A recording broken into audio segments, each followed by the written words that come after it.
Hello बच्चों, मैं मिथिलेश आपका बायोलॉजी टीचर।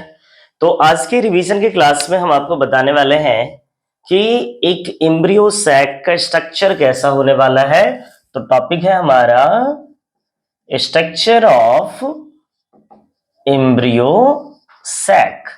अभी जस्ट हम पढ़े थे, इससे पहला वीडियो लेक्चर आपको बताए थे एम्ब्रियो सैक को ही फीमेल गैमेटोफाइट कहते हैं।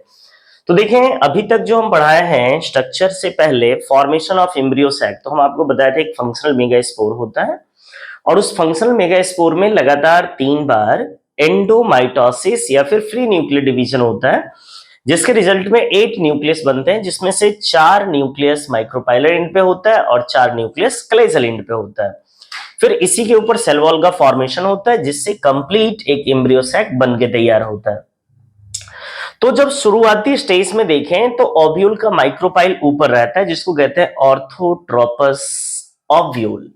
लेकिन जैसे जैसे उसका मैचुरेशन होता है, एम्ब्रियो सैक का फॉर्मेशन होता है, वैसे वैसे ये माइक्रोपाइल नीचे चला आता है, जिसको हम लोग एनाट्रोपस ओव्यूल कहते हैं। तो देखिए, माइक्रोपाइल ऊपर है तो ऑर्थोट्रोपस, और माइक्रोपाइल नीचे चला आया है तो किसका नाम क्या देंगे? Anatropous ovule. तो ये एनाट्रोपस ओव्यूल या फिर एनाट्रोपस एम्ब्रियो सैक का स्ट्रक्चर कैसा होगा वो देखिए। तो सबसे पहले ये देखिए, माइक्रोपाइल पर 4 न्यूक्लियस हैं और 4 कैलेजल पेल है। तो 4 माइक्रोपाइलर न्यूक्लियस में से एक न्यूक्लियस सबसे ज्यादा साइटोप्लाज्म के साथ ये डिफरेंशिएट हो जाता है, अलग हो जाता है सेल वॉल का फॉर्मेशन कर, इसी का नाम देते हैं एग सेल। और यही रिप्रेजेंट करता है किसको? फीमेल गैमिट को। फिर देखें, 4 में से एक का कहानी हो गया, अब बचा 3। 3 में से 2 और सेल के ऊपर सेल वॉल का फॉर्मेशन हो जाता है, जिसका नाम देते हैं सिनर्जिड्स।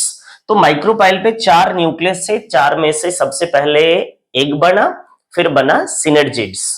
और इस सिनर्जिड्स की संख्या 2 है और एग का संख्या 1 है। तो इस माइक्रोपाइल पे टोटल 3 सेल बने हैं और तीनों सेल को कलेक्टिवली अगर मिला जुला के हम कहें तो नाम देंगे एग एपरेटस। तो आपने सीखा कि एग सेल फीमेल गैमेट होते हैं और ये सिनर्जिड हेल्प करता है एग सेल को फर्टिलाइजेशन में। जैसे पॉलन ट्यूब से मेल गैमेट आएंगे तो मेल गैमेट इसी सिनर्जिड के हेल्प से एग तक पहुंचेगा और फर्टिलाइजेशन करेगा। एक और बड़ी खास बात है कि इस सिनर्जिड से कुछ फिंगर लाइक प्रोजेक्शन निकलता है, थ्रेड लाइक स्ट्रक्चर बनता है, उभार जैसा स्ट्रक्चर बनता है, प्रोजेक्शन फॉर्म होते हैं। इसका नाम देते हैं फिलीफॉर्म एपरेटस। और ये क्या करता है? पॉलन ट्यूब को गाइड करता है। तो देखिए, पहले इन 3 चीजों के बारे में हम आपको पढ़ाए, तो देख लीजिए। हम आपको बताए एग कैसा होता है, हैप्लॉइड, और सबसे पहला डिफरेंशिएटेड सेल है, यानी सबसे पहले एग का ही फॉर्मेशन होता है। ये साइज में लार्ज होते हैं और इसके पास डेंस साइटोप्लाज्म भी होता है, और यही किसको रिप्रेजेंट करता है? फीमेल गैमेट को। यही सारे ऑब्जेक्टिव होते हैं। पहला डिफरेंशिएटेड सेल कौन है? एग। एग कैसा होता है? हैप्लॉइड। एग का साइज कैसा होता है? सबसे बड़ा। इसके अंदर और क्या होता है? ज्यादा से ज्यादा साइटोप्लाज्म होता है। फिर देखें सिनर्जिड्स, तो एक के बाद 2 किसका बना है? 2 जो सेल बने उसका नाम है सिनर्जिड्स। तो देखिए, सिनर्जिड भी कैसा है? हैप्लॉइड। सारे सेल हैप्लॉइड है except the central cell. Central cell में 2 न्यूक्लियस है, इसलिए इसको डिप्लॉइड कह देंगे या n+n भी कह सकते हैं। बाद बाकी सारे सेल हैप्लॉइड हैं। सिनर्जिड्स भी कैसा? हैप्लॉइड। इसकी संख्या कितनी है? 2। और चूंकि पहले एक बना था, बाद में बना है सिनर्जिड्स, इसलिए सेकेंड डिफरेंशिएटेड सेल है। इसका साइज क्या होगा? स्मॉल। किसके कंपेयर में? एग के कंपेयर में। और ये हेल्प किसको करता है? एग को। कब? फर्टिलाइजेशन के समय। और उसके बाद बताए हैं इसी सिनर्जिड से फिंगर लाइक प्रोजेक्शन निकलता है। फिंगर लाइक प्रोजेक्शन या फिर थ्रेड लाइक प्रोजेक्शन, इसी का नाम क्या देते हैं? Filiform apparatus. और फिलीफॉर्म एपरेटस जैसे मान लीजिए पॉलन ट्यूब आएगा, तो इस पॉलन ट्यूब को अपनी ओर अट्रैक्ट कौन करेगा? यही फिलीफॉर्म एपरेटस अट्रैक्ट करता है या गाइड करता है किसको? पॉलन ट्यूब को। फिर देखिए, इस तीनों सेल यानी एक एग और 2 सिनर्जिड को मिला के क्या कहते हैं? Egg apparatus. तो वही लिखे, egg and synergids are collectively called egg apparatus. और ये बनते ये कहां है? माइक्रोपाइलर एंड पे। अब देखें, 4 न्यूक्लियस माइक्रोपाइलर में से 3 के कांड हो गए, बचे 1।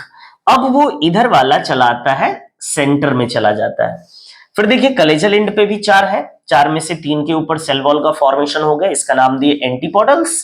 तो एक इधर वाला न्यूक्लियस और एक इधर वाला, दोनों बीच वाले सेल में रह जाते हैं, जिसको बोलते हैं पोलर न्यूक्लियाई, और बीच वाले सेल को बोलते हैं सेंट्रल सेल। तो वही है। All the chalazal at the chalazal and out of 4 nucleus, 4 nucleus थे, 3 are changed into cell, 3 cell में बदल गया, दैट इज कॉल्ड एंटीपोडल्स, और इसी का नाम क्या दिए, एंटीपोडल्स। एंटीपोडल्स की संख्या कितनी है, 3, एग का 1 और सिनर्जिड का 2। और एंटीपोडल्स का कोई काम नहीं है फर्टिलाइजेशन में, बस वो यूं ही वो बन गया है। फिर देखें, एक लार्ज सेल होता है एम्ब्रियो सैक के अंदर बीच में, जिसका नाम देते हैं सेंट्रल सेल, और इसके अंदर 2 न्यूक्लियस होते हैं जिसका नाम देते हैं पोलर न्यूक्लिया या सेकेंडरी न्यूक्लियस।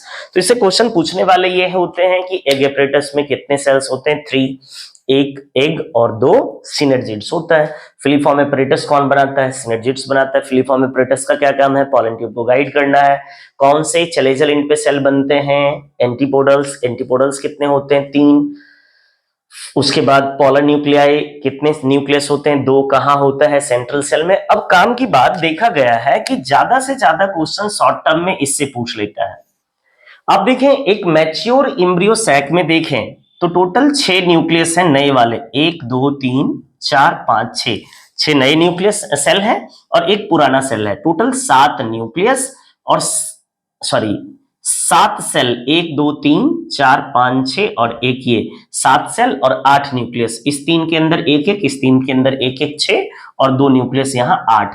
तो एक मैच्योर एम्ब्रियो सैक में 7 सेल और 8 न्यूक्लियस होता है। फिर देखें, इसके अंदर नए सेल कितने बने हैं, तो 1 1 2 सिनर्जिड और 3 एंटीपोडल्स। तो 6 नए बने हैं, 3 माइक्रोपाइलर पर और 3 कलेजल पर, और एक जो होता है ये पुराना वाला होता है सेंट्रल सेल। तो 7 सेल और 8 न्यूक्लियस। अरेंजमेंट क्या है, 3 इधर न्यूक्लियस है, 3 इधर न्यूक्लियस है और बीच में 2 न्यूक्लियस है। तो ये सभी क्वेश्चन पूछे गए हैं।